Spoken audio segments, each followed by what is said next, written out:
Hypothyroidism നാം കേൾക്കാറുണ്ട്. മിക്കവരും യൂഷ്വലി പറയുന്ന ഒരു യൂസേജ് എന്ന് വെച്ചാൽ, എനിക്ക് തൈറോയിഡിൻ്റെ ബുദ്ധിമുട്ടുണ്ട്, അസുഖമുണ്ട്, അതുകൊണ്ടാണ് ഈ ചില കാര്യങ്ങളൊക്കെ എനിക്ക് വന്നു ചേരുന്നത്. പലപ്പോഴും തൈറോയിഡ് ഒരു ഡിസീസായിട്ടുണ്ട് എന്ന ആൾക്കാർ ചെക്ക് ചെയ്യാൻ പോകുന്ന കണ്ടീഷൻ എന്ന് വെച്ചാൽ, മുടി വല്ലാണ്ട് കൊഴിയുന്നു, വല്ലാണ്ട് ക്ഷീണം തോന്നുന്നു, അമിതമായ വണ്ണം വെച്ച് തുടങ്ങുന്നു, അല്ലെങ്കിൽ ആർത്തവ ചക്രത്തിൽ വരുന്ന ചെറിയ വ്യതിയാനങ്ങൾ, ഒന്നെങ്കിൽ വല്ലാണ്ട് ഓവർ ബ്ലീഡ് ചെയ്യുന്നു, അല്ലെങ്കിൽ ബ്ലീഡിങ് ഉണ്ടാവുന്നതേ ഇല്ല.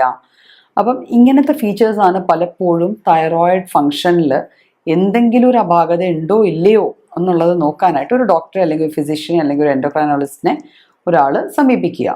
അപ്പോൾ പലപ്പോഴും നമ്മൾ തൈറോയിഡ് ഫങ്ഷൻ ടെസ്റ്റ് TFT ചെയ്തിട്ട് അതിലുള്ള തൈറോയിഡ് ഹോർമോൺസിൻ്റെ ലെവൽസ് വെച്ചിട്ട് ഒരാൾക്ക് തൈറോയിഡ് ഡിസ്ഫങ്ഷൻ ഉണ്ടോ ഇല്ലയോ എന്ന് കണ്ടുപിടിക്കുന്നത്.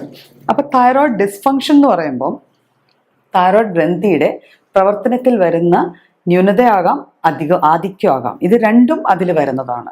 അപ്പം ഹൈപ്പർ തൈറോയിഡിസവും ഹൈപ്പോ തൈറോയിഡിസവും ഇങ്ങനത്തെ രണ്ട് കണ്ടീഷൻസാണ് നമുക്ക് തൈറോയിഡ് ഗ്രന്ഥിയിൽ ഉണ്ടാവുന്ന ഫങ്ഷനിങ്ങിൻ്റെ അപാകത കൂടെ ഉണ്ടാവുന്ന രണ്ട് കണ്ടീഷൻസ്. അപ്പം ഈ തൈറോയ്ഡ് ഗ്ലാൻഡ് നമുക്കൊക്കെ അറിയാം. അതായത് നമ്മുടെ കഴുത്തിൻ്റെ ഭാഗത്ത് മുൻഭാഗത്തായിട്ട് ഒരു ബട്ടർഫ്ലൈ ഷേപ്പ് എന്നാ പറയുക, രണ്ട് വിങ്സ് ഒക്കെ ഉള്ള ഒരു ബട്ടർഫ്ലൈ ഷേപ്പിലിരിക്കുന്ന ഒരു ഗ്ലാൻഡാണ്. ഒരു തരം എൻഡോക്രൈൻ ഗ്ലാൻഡാണ്. എൻഡോക്രൈൻ ഗ്ലാൻഡ് ആയതുകൊണ്ട് തന്നെ ഇതിലുണ്ടാവുന്ന ഹോർമോൺസ് ഡയറക്റ്റ് നമ്മുടെ ബ്ലഡിലേക്കാണ് റിലീസ് ചെയ്യുന്നത്. അപ്പം ഇതിൽ നിന്ന് നമ്മുടെ ബോഡി യൂസ് ചെയ്യുന്ന രണ്ട് ഹോർമോൺസാണ് T3യും T4ഉം. അപ്പം ഈ രണ്ട് ഹോർമോൺസിനെ തൈറോയ്ഡ് ഉണ്ടാക്കണമെങ്കിൽ തന്നെ അതിനൊരു മെസ്സഞ്ചർ വേണം. ആ മെസ്സഞ്ചറാണ് TSH. നമ്മൾ തൈറോയ്ഡ് ഫങ്ഷൻ ടെസ്റ്റിൻ്റെ റിപ്പോർട്ട് എടുത്ത് നോക്കിക്കഴിഞ്ഞാൽ നമുക്ക് കാണാം T3, T4, TSH. അപ്പം ഈ TSH വരുന്നത് പിറ്റ്യൂട്ടറി ഗ്ലാൻഡിൽ നിന്നാണ്. അതായത് നമ്മുടെ ബ്രെയിനിലുള്ളൊരു ചെറിയ ഗ്ലാൻഡാണ്. ആ ഗ്ലാൻഡ് TSH റിലീസ് ചെയ്യുന്നു. TSHൻ്റെ മെസ്സേജ് അനുസരിച്ച് നമ്മുടെ thyroid gland thyroid hormones produce ചെയ്യുന്നു. അപ്പം TSHൻ്റെ ലെവലാണ് പലപ്പോഴും ഡോക്ടേഴ്സ് TSHൻ്റെ ലെവൽ മാത്രം നോക്കാൻ പറയാറുണ്ട്. അപ്പോൾ TSHൻ്റെ ലെവൽസ് നോക്കിയിട്ട് ആ വാല്യൂസ് നമ്മുടെ റെഫറൻസ് റേഞ്ചിനേക്കാളും കൂടുതലാണെങ്കിൽ അതിന് നമ്മൾ ഹൈപ്പോ തൈറോയിഡിസവും, കുറവാണെങ്കിൽ നമ്മൾ അതിനെ ഹൈപ്പർ തൈറോയിഡിസം എന്ന് പറയാറുണ്ട്. അപ്പോൾ ഈ ഹൈപ്പോവും ഹൈപ്പറും പലപ്പോഴും പലർക്ക് തെറ്റിപ്പോവാറുണ്ട്. TSH കൂടി നിൽക്കുന്നതിന് അവർ ഹൈപ്പർ ആണല്ലോ, കൂടുതലെന്ന് വെച്ചാൽ ഹൈപ്പറാണ്, അപ്പോൾ എനിക്ക് ഹൈപ്പർ തൈറോയിഡ് ആണ് എന്നൊക്കെ പലരും ഒന്ന് തെറ്റായിട്ട് കൺവേ ചെയ്യാറുണ്ട്. ആക്ച്വലി TSH എന്ന് പറയുന്നത് തൈറോയിഡിനെ സ്റ്റിമുലേറ്റ് ചെയ്യണ ഹോർമോണാണ്. തൈറോയിഡ് ചെയ്യേണ്ട ജോലികൾ തൈറോയിഡ് ചെയ്യുന്നതിൽ അപാകത വരുന്നുണ്ടെങ്കിൽ സ്വാഭാവികമായിട്ട് അതിനെ സ്റ്റിമുലേറ്റ് ചെയ്യണ ഹോർമോണിൻ്റെ ലെവൽസ് കൂടും. അത് നന്നായി ചെയ്യട്ടെ എന്ന് പറഞ്ഞ് കൂടുതൽ ഹോർമോൺസ് വരും. അപ്പോൾ ഈ രീതിയിലാണ് നമ്മൾ TSHൻ്റെ ലെവൽസ് വെച്ചിട്ട് ഹൈപ്പർ ആണോ ഹൈപ്പോ ആണോ നോക്കുന്നത്.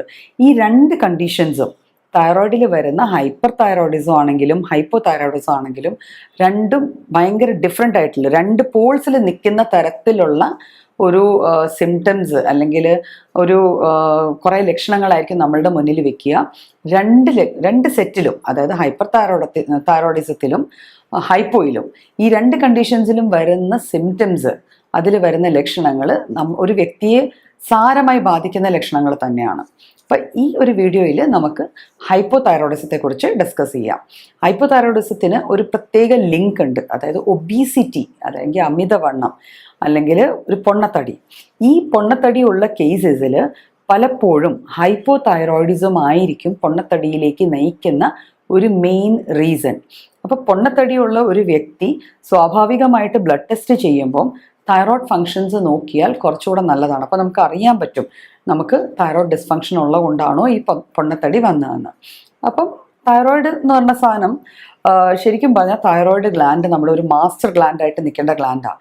കാരണം എന്ന് വെച്ചാൽ തൈറോയ്ഡ് ഗ്ലാൻഡിന് നമ്മുടെ ശരീരത്തിലെ ഓൾമോസ്റ്റ് എല്ലാ സിസ്റ്റത്തിലും, അതായത് കാർഡിയാക് സിസ്റ്റം, ഹൃദയമായിട്ട് ബന്ധപ്പെട്ട സിസ്റ്റം, പിന്നെ നെർവസ് സിസ്റ്റം, നമ്മുടെ ഞരമ്പുകളുടേതായ ഒരു സിസ്റ്റം, മസ്കുലർ സിസ്റ്റം, പിന്നെ നമ്മുടെ sexual functions, ovaries, uterus, testes, ഇവയിലേക്ക്, അതായത് നമ്മുടെ ഒരു സിസ്റ്റം പോലും തൈറോയ്ഡ് അൺടച്ച് ആയിട്ട് പോകുന്നില്ല. തൈറോയ്ഡ് ഗ്ലാൻഡ്സിൽ നിന്നുണ്ടാവുന്ന ഹോർമോൺസിന് അവിടെ ഒരു ചെറിയ റോളെങ്കിലും ഉണ്ടാവുന്നുണ്ട്.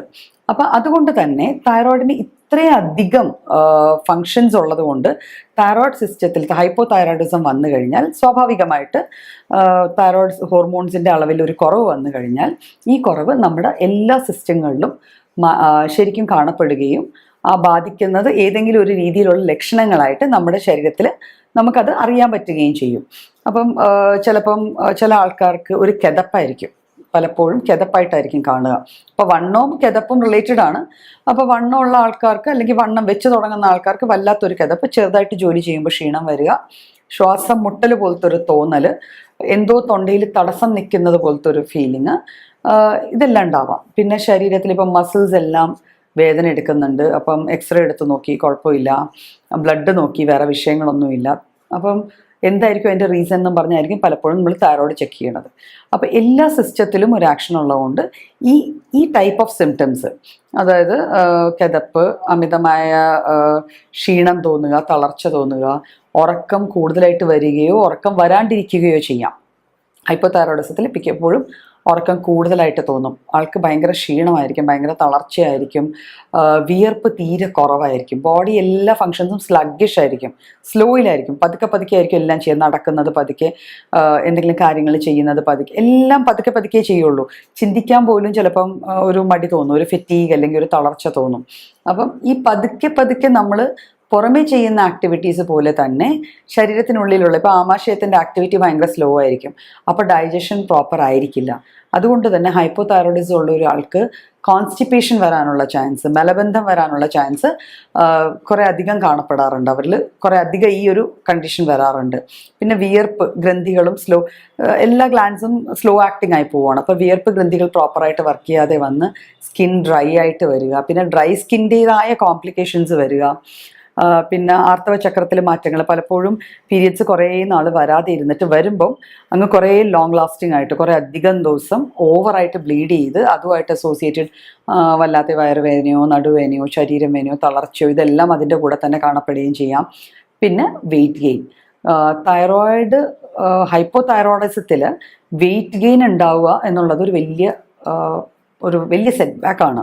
അതായത് തൈറോയിഡ് ഫങ്ഷൻ പ്രോപ്പർ അല്ല എങ്കിൽ, ഹൈപ്പോ തൈറോയിഡിക് ആയിട്ടുള്ള ഒരാൾക്ക് തൈറോയിഡ് ഹോർമോൺസിൻ്റെ അഭാവത്തിൽ കൊളസ്ട്രോൾ മെക്കാനിസം, കൊളസ്ട്രോൾ മെറ്റബോളിസം, നമ്മുടെ ബോഡിയിൽ നടക്കുന്ന മെറ്റബോളിസത്തെ അത് ബാധിക്കും. അപ്പോൾ ഇത് പ്രോപ്പറായിട്ട് നടക്കാതെ വന്നിട്ട് കൊളസ്ട്രോൾ, നമ്മൾ നല്ല കൊളസ്ട്രോൾ ചീത്ത കൊളസ്ട്രോൾ എന്നൊക്കെ പറഞ്ഞൊരു കാറ്റഗറി ഓഫ് കൊളസ്ട്രോൾസ് പറയാറുണ്ടല്ലോ, അതിൽ ഈ ചീത്ത കൊളസ്ട്രോൾ കുറേ ഏറെ കൂടാൻ തുടങ്ങും. ചീത്ത കൊളസ്ട്രോളിന് നമ്മൾ ഹെൽപ്പ് ചെയ്യാൻ പറ്റില്ല. അത് ചെയ്യുന്നതെന്ന് വെച്ചാൽ നമ്മുടെ ശരീരഭാഗങ്ങളിൽ പോയി അടങ്ങുകയാണ് ചെയ്യുന്നത്. അങ്ങനെ ഫാറ്റ് നമ്മുടെ ബോഡിയിൽ ഡെപ്പോസിറ്റഡ് ആയിട്ട് വെയിറ്റ് വല്ലാണ്ട് കൂടാനുള്ളൊരു ചാൻസ് ഹൈപ്പോ തൈറോയിഡിസത്തിൽ പലപ്പോഴും കാണാറുണ്ട്. ഇത് കൂടാതെ ചില സമയത്ത് മുടി കൊഴിച്ചിൽ, പലപ്പോഴും ഈ കുട്ടികൾ, അതായത് ഒരു കൗമാരപ്രായത്തിലെ പിള്ളേർ മുടി കൊഴിച്ചിലാണ് ആദ്യത്തെ ഒരു സിംറ്റമായിട്ട് തൈറോയ്ഡ് ചെക്ക് ചെയ്യാൻ പോകുന്നത്. പിന്നെ ചെറിയ തണുപ്പടിച്ചാൽ പോലും ഈ കോൾഡ് ഒട്ടും ടോളറേറ്റ് ചെയ്യാൻ പറ്റില്ല, തണുപ്പൊട്ടും തണുപ്പ് സഹിക്കാൻ ഭയങ്കര ബുദ്ധിമുട്ടായിരിക്കും ഇവർക്ക്. പിന്നെ വിശപ്പ് കുറച്ച് കൂടുതലായിരിക്കും, ഹാർട്ട് റേറ്റ് ഒക്കെ തീരെ സ്ലോ, അങ്ങനെ ഞാൻ പറഞ്ഞല്ലോ എല്ലാ ആക്ടിവിറ്റീസും സ്ലോയിലായിരിക്കും ചെയ്യുക. അപ്പം ഇതാണ് ഹൈപ്പോ തൈറോയിഡിൻ്റെ മെയിൻ ആയിട്ടുള്ള ഫീച്ചേഴ്സ്. ഇത് കൂടാതെ ജോയിൻറ്റ് പെയിൻസ് ഉണ്ടാവാം, മസിൽസ് പിടിക്കുക, മസിൽ ക്രാംസ് വരാം, മസിൽ പിടിക്കാം. ഇപ്പം തണുപ്പ് വന്നു കഴിഞ്ഞാൽ മിക്കവരും പറയാറുണ്ട്, അത് കൂടുതലും വണ്ണമുള്ള ആൾക്കാരിലാണ് കാണാറുള്ളത്.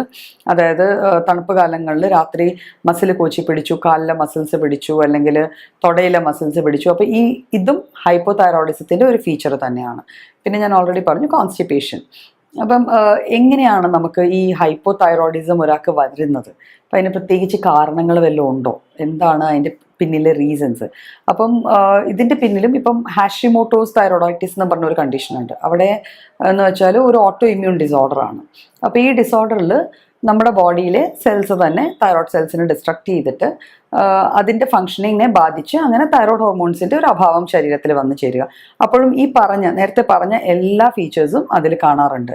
അങ്ങനെ വരാം. പിന്നെ ഒരു ജനറ്റിക് ടെൻഡൻസി നമ്മളുടെ ഫാമിലിയിൽ ആർക്കെങ്കിലും ഒക്കെ ഉണ്ടെങ്കിൽ അത് വരാനുള്ള സാധ്യത വീണ്ടും കൂടുകയാണ്. പിന്നെ ചില മെഡിസിൻസിൻ്റെ യൂസേജ് ഡ്യൂറിങ് പ്രഗ്നൻസി, അമ്മ കഴിക്കുന്ന ചില മരുന്നുകളുടെ ഒരു എഫക്റ്റിൽ തൈറോയ്ഡ് ഹോർമോൺസിൻ്റെ പ്രൊഡക്ടിവിറ്റി കുറയാം. യൂഷ്വലി പ്രഗ്നൻസിയിലൊക്കെ ഹൈപ്പോ തൈറോയിഡിസം ആവാനുള്ള ചാൻസസ് ഉണ്ട്. ഇപ്പം തൈറോയിഡിന് നമ്മുടെ ബ്രെയിൻ ഡെവലപ്മെൻറ്റുമായിട്ട് നല്ല ബന്ധമുണ്ട്. അതുകൊണ്ട് തന്നെ പ്രഗ്നൻസി ടൈമിൽ ഒരു അമ്മ ഹൈപ്പോ തൈറോയിഡ് ആവണുണ്ടോ ഇല്ലയോ എന്നുള്ളത് ഇപ്പോൾ ഒരു റുട്ടീൻ ചെക്കപ്പ് തന്നെയാണ്. TSH റുട്ടീനായിട്ട് നോക്കാറുണ്ട്. ബിക്കോസ് തൈറോയിഡ് ലെവൽസ് കുറഞ്ഞു കഴിഞ്ഞാൽ കുട്ടിയുടെ ബ്രെയിനിൻ്റെ വളർച്ചയെ അതും സാരമായിട്ട് ബാധിക്കുകയും ബുദ്ധി വളർച്ചയെ അത് നന്നായി ബാധിക്കാറുണ്ട്. അപ്പോൾ അതുകൊണ്ട് തൈറോയ്ഡ് ഫംഗ്ഷന് ബ്രെയിൻ ഡെവലപ്മെൻറ്റിലുള്ള ഒരു എഫക്റ്റ് പ്രഗ്നൻസിയിലാണ് ഏറ്റവും സിഗ്നിഫിക്കൻ്റ് ആവുക. പിന്നെ ഹൈപ്പോ തൈറോയിഡിസം വന്നു കഴിഞ്ഞാൽ ചിന്തിക്കാനുള്ള ശേഷി കുറവ്, ഇമോഷണലി ബാലൻസ്ഡ് അല്ലാണ്ടാവുക, ഒരു സ്ലഗ്ഗിഷ് ആയിട്ടുള്ളൊരു ചിന്ത, പഠിക്കാനൊരു ശ്രദ്ധ കിട്ടുന്നില്ല, പഠിക്കാൻ തോന്നുന്നില്ല, പഠിക്കാൻ പറ്റുന്നില്ല, ഇങ്ങനത്തെ ഫീച്ചേഴ്സ് എല്ലാം അതിൻ്റെ കൂടെ തന്നെ വന്നു ചേരാവുന്നതാണ്. അപ്പം യൂഷ്വലി ഹൈപ്പോ തൈറോയിഡിസം വന്നു കഴിഞ്ഞാൽ നമ്മൾ ഹോമിയോപ്പതിയിൽ മെഡിസിൻസിനെ തന്നെ റിസോർട്ട് ചെയ്യുക. ഹൈപ്പോ തൈറോയിഡിസത്തിന് പ്രത്യേകിച്ച് ഇന്ന മെഡിസിൻ അങ്ങനെയല്ല, ഒരു വ്യക്തിക്ക് എന്തുകൊണ്ടത് വരുന്നു, ഫാമിലി റീസൺസ് ഉണ്ടോ, ജനറ്റിക് കോസസ് ഉണ്ടോ, അല്ലെങ്കിൽ വേറെ മെഡിസിനൽ കോസസ് ഉണ്ടോ, ഈ കോസസിൻ്റെ ബേസിൽ നമ്മൾ മെഡിസിൻ കൊടുത്തിട്ട് അതിനെ നമ്മുടെ തൈറോയിഡിനെ തന്നെ സജ്ജമാക്കിയാണ് ചെയ്യാറ്. പിന്നെ ഇതിൽ യൂഷ്വലി ചെയ്യുന്നതെന്ന് വെച്ചാൽ തൈറോയിഡ് സപ്ലിമെൻറ്റ് ചെയ്യും. ലൈഫ് ലോങ് തൈറോയിഡ് സപ്ലിമെൻറ്റ്സ് നിങ്ങൾ കഴിച്ചോളുക. ഇതാണ് ജനറലി കിട്ടുന്ന ഒരു അഡ്വൈസ്. പക്ഷേ ഹോമിയോപ്പതിയിലേക്ക് വന്നു കഴിയുമ്പോൾ നമ്മൾ ഈ സപ്ലിമെൻറ്റ്സ് കഴിച്ചുകൊണ്ടിരിക്കുന്ന ഒരു പേഷ്യൻ്റ് ആണെങ്കിൽ പെട്ടെന്ന് വിഡ്രോ ചെയ്തില്ലേ പോലും നമ്മളുടെ എഫേർട്സ് മൊത്തം തൈറോയിഡ് ഗ്ലാൻഡിനെ പഴയ രീതിയിൽ പ്രോപ്പർ ഫംഗ്ഷനിലേക്ക് കൊണ്ടുവരിക എന്നുള്ളതാണ്. ഈ മെഡിസിൻസിൻ്റെ സപ്പോർട്ടോടെ നമുക്ക് സപ്ലിമെൻറ്റ്സ് പൂർണ്ണമായിട്ടും മാറ്റി നോർമൽ ഫംഗ്ഷനിങ്ങിലേക്ക് വരുത്താവുന്നതേ ഉള്ളൂ.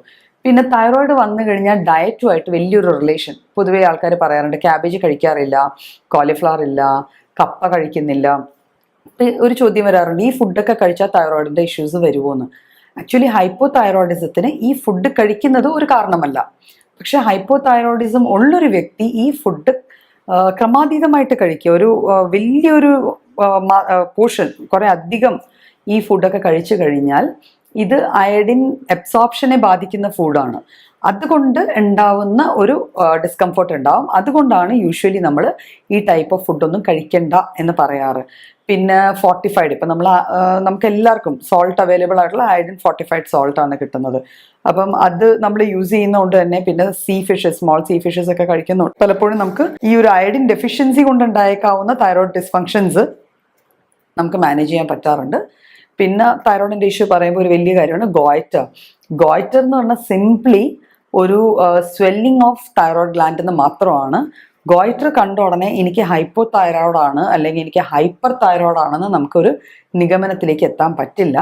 എപ്പോഴും ഒരു സ്വെല്ലിംഗ് കണ്ടു കഴിഞ്ഞാൽ ബെറ്റർ എന്ന് പറഞ്ഞത് നമ്മൾ ഒരു ഫിസിഷ്യനെ കൺസൾട്ട് ചെയ്തിട്ട് തൈറോയ്ഡ് ഫങ്ഷൻസ് ടെസ്റ്റ് ചെയ്ത് അതിൽ നിന്ന് അസസ് ചെയ്യുന്നതാണ് എപ്പോഴും നല്ലത്. തൈറോയ്ഡ് ഫങ്ഷനിൽ ഒരു പരിധിക്കപ്പുറം വേരിയേഷൻസ് വന്നു കഴിഞ്ഞാൽ അത് നമ്മൾ ഡോപ്ലറിലോ കളർ ഡോപ്ലറിലോ USGയിലോ ഒക്കെ അസസ് ചെയ്ത് അത് എന്താണ് പ്രശ്നം എന്ന് കണ്ടുപിടിക്കാറുണ്ട്. അപ്പം തൈറോയ്ഡ് ഗ്ലാൻഡിൻ്റെ ഈ ഒരു കണ്ടീഷൻ ഹൈപ്പോ തൈറോയിഡിസം യൂഷ്വലി നമ്മൾ കാണുന്നത് നമ്മുടെ ചുറ്റുവട്ടത്ത് കാണുന്ന ഒരു വെയിറ്റ് ക്രമാതീതമായിട്ട് ഒരാളുടെ പെട്ടെന്ന് കൂടാൻ തുടങ്ങിക്കഴിഞ്ഞാൽ നമുക്ക് സസ്പെക്ട് ചെയ്യാം അവർക്ക് തൈറോയിഡിൽ എന്തെങ്കിലും ഒരു ഇഷ്യൂ ഉണ്ടോ, ഹൈപ്പോ തൈറോയിഡിസം ഉണ്ടോ ഇല്ലയോ എന്ന്. അപ്പം ഇങ്ങനെ നോക്കിക്കഴിഞ്ഞ് ഡയറ്റിലെ ചെറിയ വേരിയേഷൻസ്, മോഡറേറ്റ് ആക്ടിവിറ്റി ലെവൽസ് കൂട്ടുകയും നമ്മൾ വെയിറ്റ് ലോസിലേക്ക് ഫോക്കസ് ചെയ്തുകൊണ്ട് ഹൈപ്പോ തൈറോയിഡിസത്തിൻ്റെ മെഡിസിൻസ് കഴിച്ചു കഴിഞ്ഞാൽ നമുക്ക് ഓൾമോസ്റ്റ് പൂർണ്ണമായിട്ട് തന്നെ ഒരു സപ്ലിമെൻറ്റിനെ ഡിപ്പെൻഡ് ചെയ്യാതെ നോർമൽ ഫങ്ഷനിങ്ങിലേക്ക് തിരിച്ചു പോകാവുന്നതാണ്.